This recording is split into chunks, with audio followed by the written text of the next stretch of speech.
नमस्कार दोस्तों, जय श्री कृष्णा।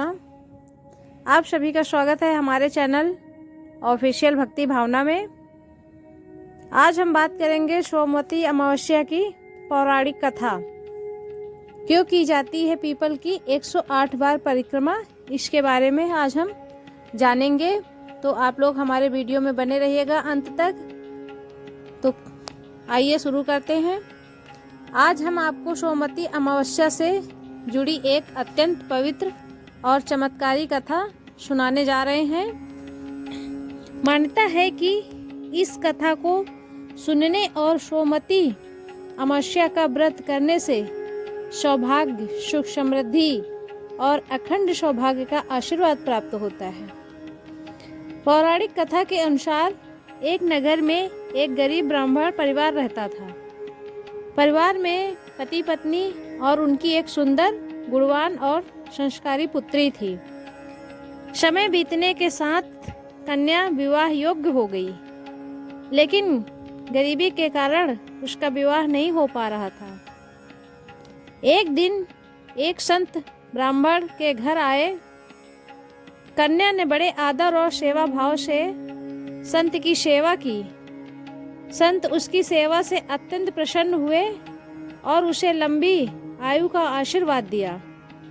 लेकिन जब उन्होंने कन्या की हस्तरेखा देखी तो पता चला कि उसके भाग्य में विवाह योग्य है ही नहीं। यह सुनकर कन्या के माता पिता बहुत दुखी हुए और संत से उपाय पूछा। संत ने ध्यान लगाकर बताया कि एक दूर गांव में सोना नाम की एक धोबिन रहती है, जो अत्यंत पवित्रता और पुष्पात्मा है। यदि वह अपनी मांग का सिंदूर इस कन्या की मांग में लगा दे तो कन्या का वैधत्व दोष समाप्त हो सकता है। संत की बात सुनकर कन्या अगले ही दिन सोना धोबिन के घर पहुंच गई।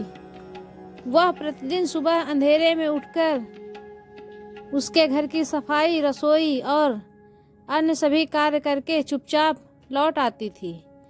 कई दिन तक ऐसा चलता रहा। एक दिन सोना धोबिन और उसकी बहू ने यह जानने का निश्चय किया कि आखिर उनके घर का काम कौन करता है। उन्होंने निगरानी की और देखा कि एक कन्या सुबह सुबह आकर सारे काम कर जाती है। सोना धोबिन ने कन्या को रोककर कारण पूछा। तब कन्या ने संत द्वारा बताई गई सारी बात उसे बता दी। कन्या की भक्ति, सेवा और समर्पण देखकर सोना धोबिन का हृदय पिघल गया। उसने कन्या की सहायता करने का निर्णय लिया। जब कन्या का विवाह हुआ तब सोना धोबिन ने अपनी मांग का सिंदूर कन्या की मांग में भर दिया। जैसे ही उसने ऐसा किया, उसके पति के प्राण संकट में पड़ गए। तब सोना धोबिन को अपनी भूल का एहसास हुआ और वह भगवान से प्रार्थना करने लगी। संयोग से उस दिन सोमवती अमावस्या थी।